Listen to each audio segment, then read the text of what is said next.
Hello and welcome back to Satisfactory. For those that don't keep up with Coffee Stain Studios, Jace, the OG community manager, is leaving to try his hand at solo development. So yeah, for his last stream, I thought I would try to recreate one of my favorite thumbnail videos from him, seen here, using pixel art. So yeah, let's figure this out. I would live there indeed. The first step was finding the location. I spent half an hour trying to compare the mountains with the cliff fronts in the Dune Desert, and no luck at the cliff front, so I went to Discord for help, and Zero pinpointed it immediately. My scale was really off. I didn't realize the dark little rocks were actually mid-distance coal nodes. So yeah, this is where we start.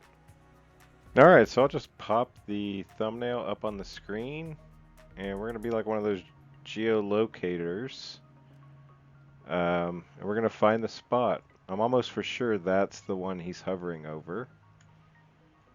So it makes sense that his lookout is near one of that rock, one of these rocks that's coming off the edge.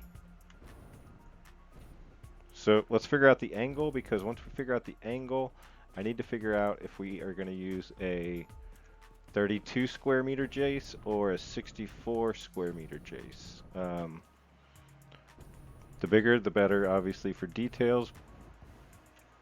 Oh, that might be it. We found it. Thanks, Zero. With the camera location figured out, it was time to rough in the placement. Is this even a valid locating method? I'm not sure. Seems like it should work, though.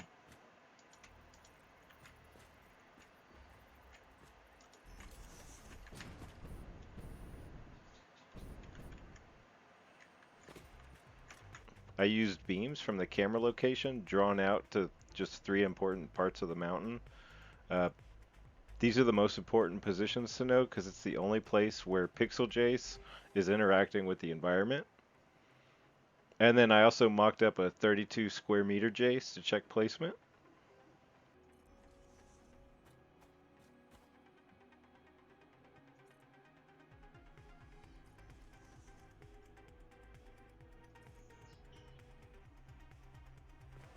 With the basic mountain position in place, it was obvious that Jace needed to be bigger and much farther away.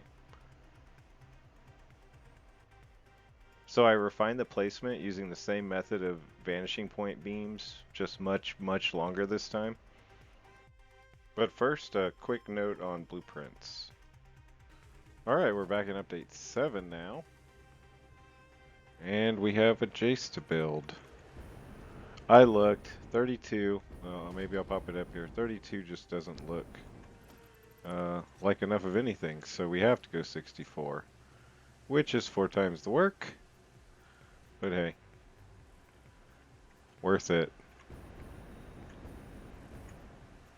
I tried a couple methods of building a blueprint to repeat multiple times in a blueprint to get the full grid, but each setup I tried ended up with a blueprint that didn't capture the whole grid when printing, and so the compromise is just this 31 meter high column, and it makes for easy enough setup at the location, but unfortunately no blueprint to share at the end. For the pixel art setup, I did a couple things. First, I took the image into a pixelate program in a browser and I scaled the pixels until they were roughly 64 squares across the Jace. Next, I took it into my image manipulation program and added a grid to the pixelated photo and adjusted the grid to match the squares as best as possible. And if anyone's interested, there's more details about a transfer grid in the first episode of this playlist. Finally, I added red dots to turn the entire canvas into 8x8 smaller grids to break up the work. And we're going to do some intersection here. We want that to go through us to the top of that, which is about there on the foundation, right? So we come out here. We do that. This bean this seem wild to anybody else? Alright, so that would be 64 coming from about the bottom right there. Our bottom's about right here, which is pretty perfect. And it goes out to about here, here to here. We should check that too. You know what? I think that's perfect. I think it's good enough. I think it'll get us started. Let's get started. This thing's going to take a long time. So 1, 2, 3, 4, 5, 6, 7, 8.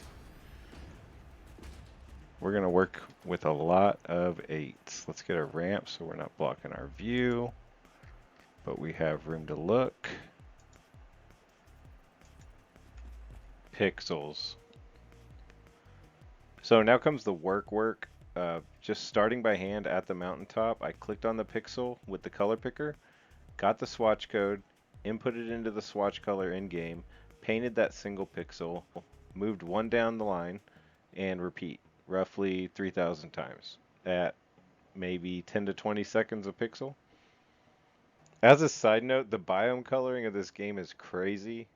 You really don't notice it until you are hand selecting 3,000 colors from a photo, placing them in the game, and noting how far away from the actual color it is with the lighting of the biome and the time of day. Working like with the hard sun or night was extra ridiculous because I just had to trust the process and hope the colors all worked from far in normal light, and they did. Again, we've done 2.5. Oh boy. Hey! That actually looks like something. And if you look at the bottom edge with the mountain, that's lining up pretty good too. And yeah, I see a mouth and a mustache forming. That's something. That's not nothing. Oh, this is about the light we want. We need to keep finding that timeout because of there's some bright orange going on this foreground rock. And high shadow. Yep, this is going to be kind of the color we're going for.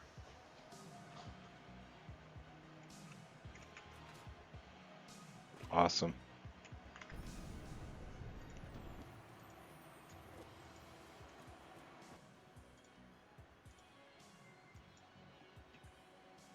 Another snapshot. Slowly becoming surrealist art. Those floating foundations. It's got a top though.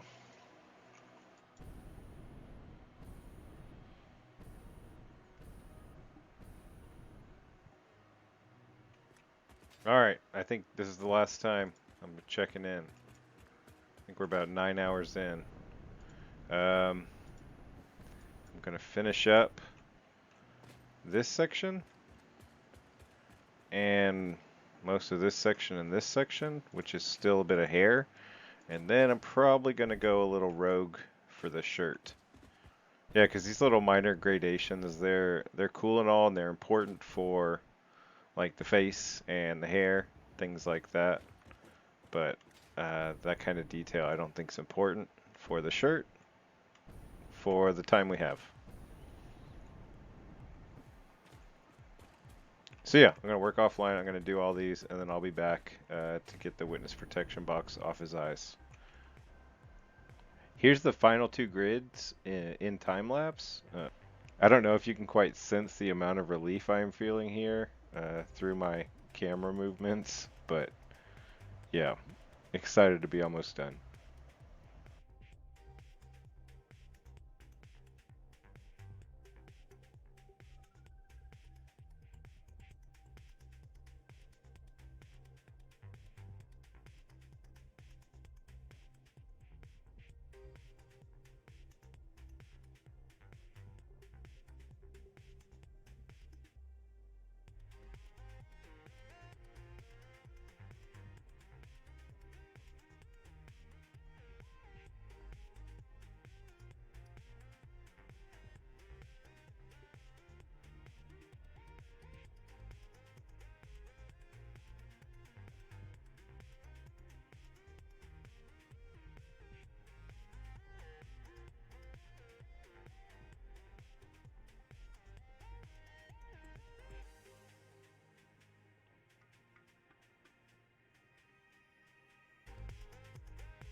And then finally just kind of cutting up the bottom sections to blend to the mountain, and then deleting assets and taking the photo.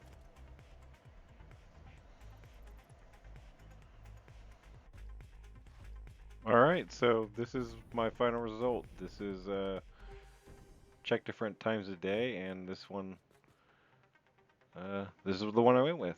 And yeah, I just photoshopped the Pioneer in from Jace's thumbnail. And yeah, final result. It was a lot of fun. So yeah, I think that's it. In conclusion, thank you, Jace, for the amazing community that you've built, and thanks to Snoot for being the perfect partner and for keeping it going now. And yeah, thanks for watching.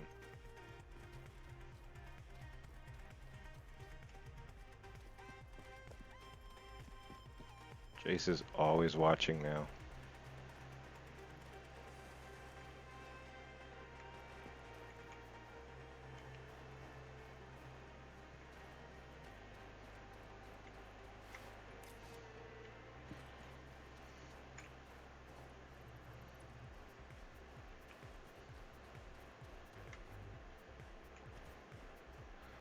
Okay, after heavy interest was shown on my Discord, I've decided to learn how to Satisfactory calculator a blueprint of Jace 64. Yeah, people seem to think it'll be fun to have Jace just poking out of places. I'll have a link to the blueprint in the description by the time the Coffee Stain stream ends tomorrow. Thanks for watching.